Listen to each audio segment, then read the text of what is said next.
back with a story that has we've really covered for quite some time now. Prosecutors say that a man named Adam Beckerink from here in Chicago caused the death of his estranged wife, Tracey, by throwing her over a railing in the South Loop. But can they prove that? That's the question now. I want to go to our own Casey Cronus, who just got out of court. Casey, tell us what the hearing was for today and what happened. Hey, Anita. So today was Adam Beckerink's initial appearance here at the Layton Criminal Courthouse in Cook County. He was extradited back to Illinois from Michigan yesterday when he was released from jail in Berrien County, Michigan, for separate domestic violence charges that he was serving time for there. He was arrested by Chicago police officers and U.S. Marshals. They brought him back to Illinois yesterday, and today he faced a judge for a first-degree murder charge in the death of 36-year-old Caitlin Tracey. As you mentioned, she was found dead at the bottom of a stairwell in their South Loop condo building now more than a year ago in October of 2024. So this case has been a long time coming, and for about 1 year, no suspects had been identified in this case. It wasn't until a few months ago that an arrest warrant was issued for Adam Beckerink. He served that time for the domestic violence charges in Michigan. He was released yesterday, but promptly arrested by local authorities. Yeah, you know, a history of domestic violence doesn't prove that you, in fact, killed her. But I do want to talk a little bit more about that history. You interviewed her neighbors in Michigan, and it was such a gut-wrenching, gut-checking, honestly, story of the things that they had talked about her, the things they saw. Can you talk a little bit about that? Yeah, a few months after she was found dead, we went to Berrien County, Michigan, where she owned a home in New Buffalo, and we talked to two of Caitlin Tracey's next-door neighbors, and they shared some really harrowing details with us about incidents that had occurred in Michigan at the home. Police were called to the home, incidents of domestic abuse.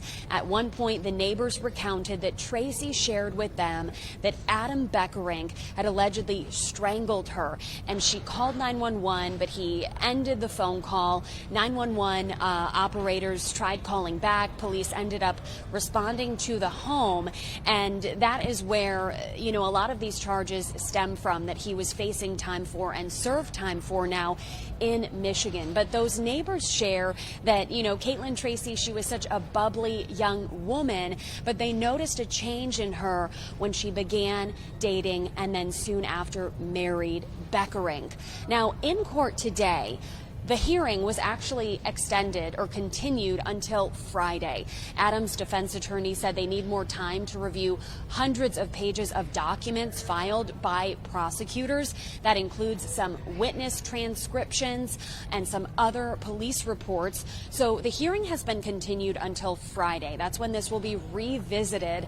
Beckerink will be held in jail here in Cook County until at least Friday, and at 11:30 a.m. we will hear from his attorney on Friday, who will have his argument, his initial in the case, and then he will also offer an opinion on whether he feels cameras should or shouldn't be allowed in the courtroom. Our station, a couple other stations, have requested cameras be allowed in the courtroom for the trial. Prosecutors don't object to it, but Beckerink's defense attorney said he needs to think about that and formulate an opinion. He'll offer that to the judge this Friday. And are we, and I don't know if you know this at this point, when they say witnesses, is it witnesses of prior domestic violence, or do we know, like, what was the catalyst for them to actually bring murder charges against him as opposed to just the domestic violence charges from the past?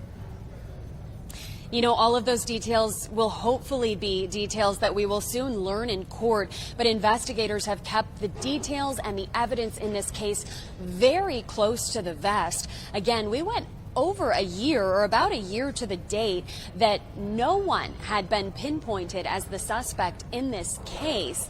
And then on the 1 year mark of her death, or her body's discovery rather, Adam Beckerink was identified as that suspect. So we don't know who exactly those witnesses are. Perhaps they are the neighbors in Michigan. Perhaps they are neighbors in the South Loop condo building where the couple most recently lived. Those are all details that we hope to hear more of this Friday. And are we getting any indication that Tracey's family may be there?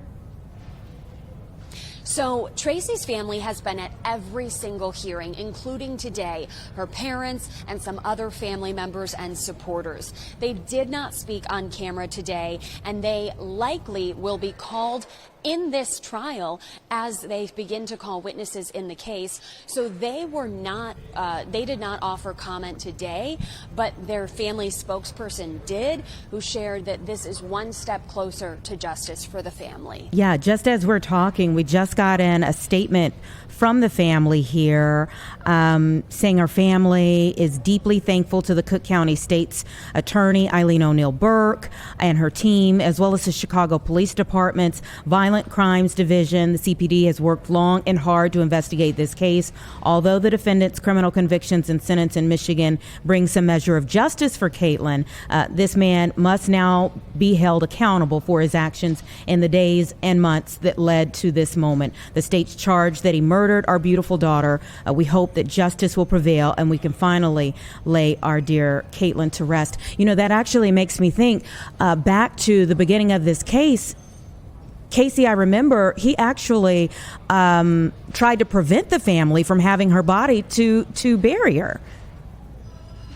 Yeah, that's right. He was arguing that he should be in custody of her remains and have the right to bury her because they were married. The family argued against that and fought that legally and won the rights to prevent him from knowing where she is buried and from having her remains. Oh, man. I said, you know, from the beginning, this case has been long and it's just quite honestly twisted and very sad for the family, what they have gone through in this entire situation. Thank you so much for continuing to follow up on it. It seems like we'll probably need to have another conversation on Friday about how things go there and maybe whether some new information comes about on Friday. Like you said, we've only gotten information in little pieces, little pockets, in part because of your great reporting actually going to Michigan. Thank you, Anita. And you know, you mentioned it's been a long time coming to get to this point. It's going to be a long trial and it will take months, perhaps even longer, until we actually reach the point of trial. So this is a story we will, of course, continue to stay close, to keep a close eye on. Thank you so much. Appreciate it. We'll see you this afternoon as you put together your report for the day. It's 1:55, and you know we were just speaking a few days ago. Maybe this was sometime last week with commissioner, one of the commissioners in the area who just put together a task force for violence against women, to fight against violence against women. And this was one of the cases that immediately came to mind. If you were with us in that conversation, you know, I asked her about were there some cases that came to mind for her, quite honestly. And I mentioned there was one from 2024. This is what I was talking about. I mean, it just really stays with you in terms of a domestic violence case that it just really has a lot of angles to it that I hope other people are taking some notes from. And we always just like to say, if you are in a situation where you need help, please reach out to get the help. Please, there are resources out there. Like I said, there is a new task force that's just been formed here in Cook County to help women, to help children who are caught in these situations. Never feel like you're alone. There are resources out there that could help you, and it could literally be the difference between life and death. Thanks for watching Fox 32 Chicago. Subscribe now for the stories that matter and never miss what's next.